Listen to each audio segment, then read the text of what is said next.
Okay guys, it's Laura here at Whippoorwill Gardens. We're going to run through our process for transplanting seedlings. So you can see these guys are really kind of wanting to be transplanted. They're turning a little bit brown yellowing on the bottom leaves, those cotyledons, the first ones that come out.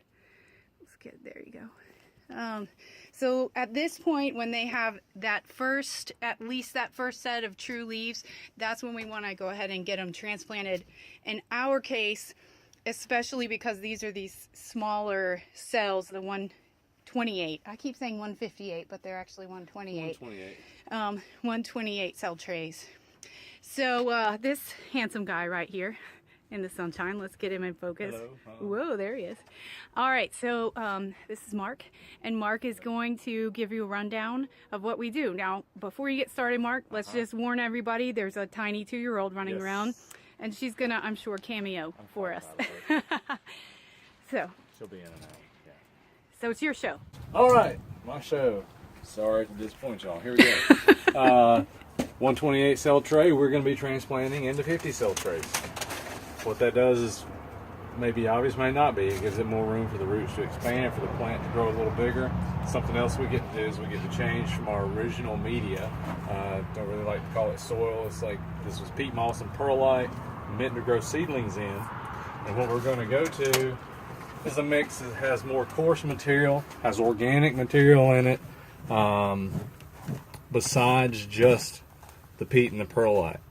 We actually put Fox Farm, which is Ocean Forest, I think is what we used in this one, which has some ground up seashells, a lot of good micronutrients, and it'll feed the plant naturally on its own for a little while. That's part of what happened with these here, is they've been fed once lightly, but they really needed better treatment with fertilizer. And so we're going to get them out and give them a nice new happy home, and they'll love being handled and put in here, and they'll just grow amazing. We'll do an update too, because it'll be really surprising how much better they look when they get into their new places. Right. And so you'll notice in a 128 cell tray, it is 8 across and 16 long, deep. And going from the 128 to the 50 cell, what we'll be able to do is round off our numbers, get rid of any plants that look bad. Some of the seeds didn't germinate for us. Divide if they were doubles. And divide if they were doubles, and even it out into quantities of 5. That's just because in the 50 cell tray it's 5 across and 10 down. As I said, if you haven't seen it, there was a Facebook Live video about our seed planting, and we talked a little bit about why we use the trays we do, but also mentioned that there's as many ways to plant as there are types of seeds to plant. Oh my God. Oh my goodness. Audie, can you look at Mommy's phone and say hello?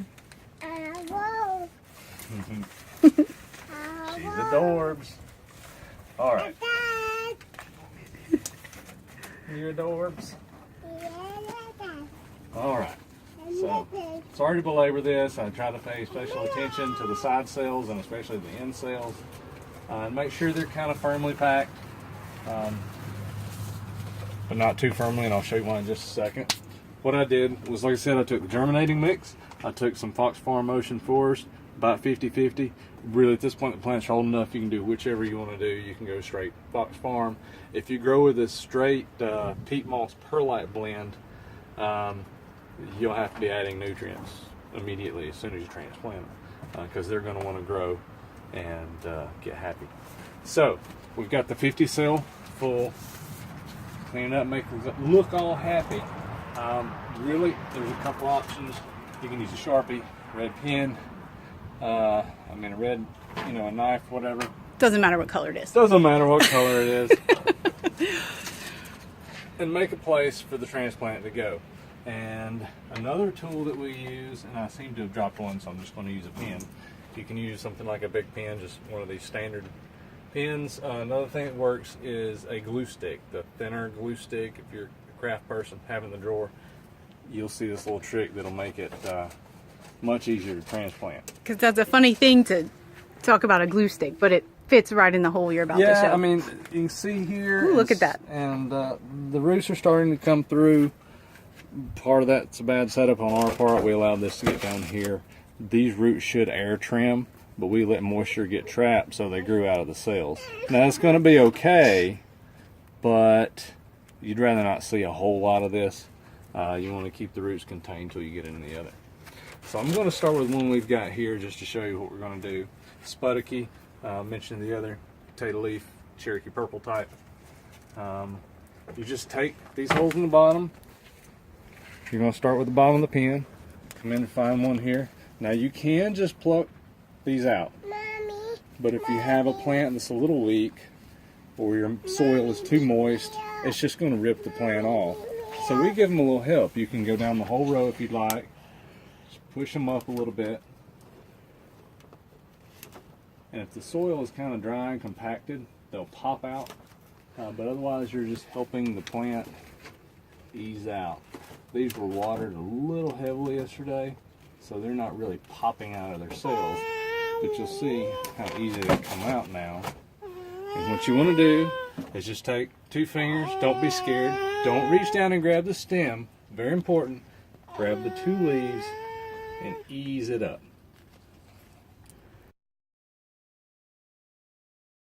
That's important because squeezing that stem, you're going to kill the plant. Worst case here, if you hurt these leaves, they'll still grow back more than likely, but this usually doesn't hurt them at all. And so we've maintained the root structure. I forgot to come back with the knife, with the finger, with whatever, and make a place. Try to go all the way to the bottom. This is a tomato. It's not going to hurt if you cover up the bottom of the stem where it meets the soil. I don't recommend that on peppers always, and I don't recommend that on just any plant. Tomatoes. Plants, bury them as far as you can go in the cell. And you just take it there, and again, you'll learn at first it scares you to death. Take 4 fingers around the base and push down.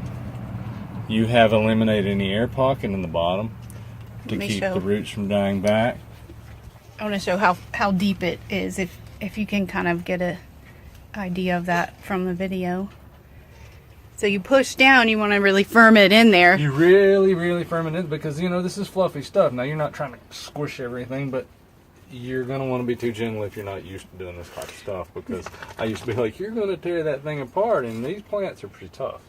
And I hope I mentioned we wet the media mixture in here. Otherwise, these holes wouldn't hold. They would just keep falling back in. So it's important to wet it down so that it's not dripping wet, but just enough to hold the shape. So I'm going to go right next to the next Spudicky plant. Hold it out. Put it in. Fingers around. Push down. And then I just kind of close the soil in a little bit. And you can really get in a nice rocking motion here, back and forth. You can also move, set, and then push them, mash them in after. Sure.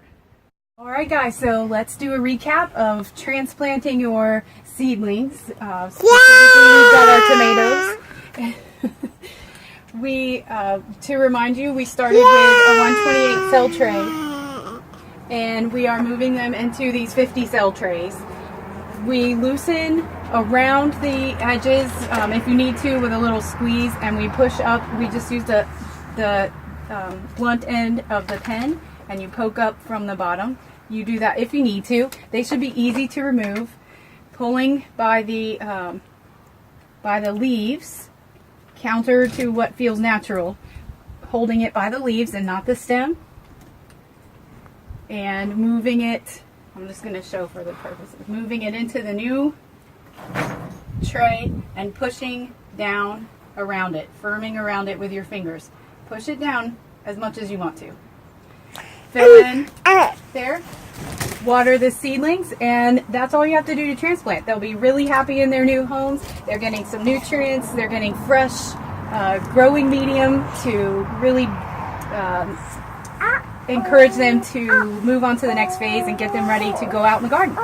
So I hope that was helpful. I hope that I hope that y'all learned something about transplanting and that it doesn't seem so scary now and seems like something that you can do for your garden.